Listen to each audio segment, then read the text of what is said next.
Okay mga kagabom, ito naman ngayon ang ating bagong isda mga kagabom. Kabibili lang yan. Tsaka ito yung dati natin mga isda.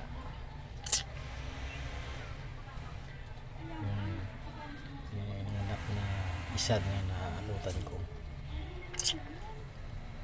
Tsaka ito mga kagabom, tinatawag natin na Vita fish. Lalaki yan mga kagabom. Tsaka siyempre hindi natin makalimutan kita si Laki. Ayan mga kagabom, tingnan nyo. Super red. Tsaka ito pa kagabom, ang bago nating isda. Ayan o. Ayan.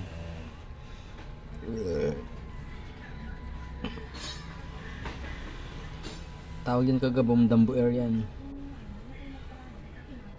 Tsaka yung isa kong dati ko pang isda yung sa kabilang grapon. Yan ang kagabom yan sa grapon.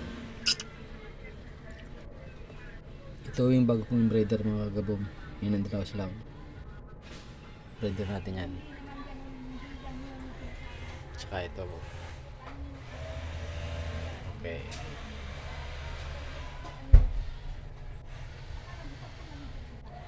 Medyo hindi pa maganda yung palikpik niya makakagabom dahil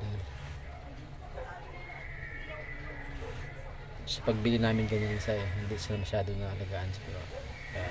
Ngayon alagaan ko, pagandahin ko ito kung mga ito. Maganda yung kagabom.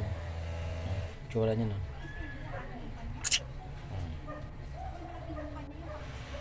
Beta fish or fighting fish. Ito yung aking isang babae na red albino. Tsaka ito yung isa. Mga anak ng lapit ng mga anak ng kagabong. Kailangan mabantayan ko talaga ito dahil pag hindi ko ito nabantayan, mga anak na ulit ito, kakainin naman nila yung fry nila. At saka yung isa pa natin kagabong, yung mga kasama dati ng pagbili natin dito, yung isang lalaki doon. Wala na, sa kasamang palad. Sobrang kain siguro ng free ng dinrap nila dito nung karang August 17 nanganak to. Siyempre wala kami, kain siguro ng kain, hindi yan na sobrang busog, hindi natunawan mga kagabom. Ayun,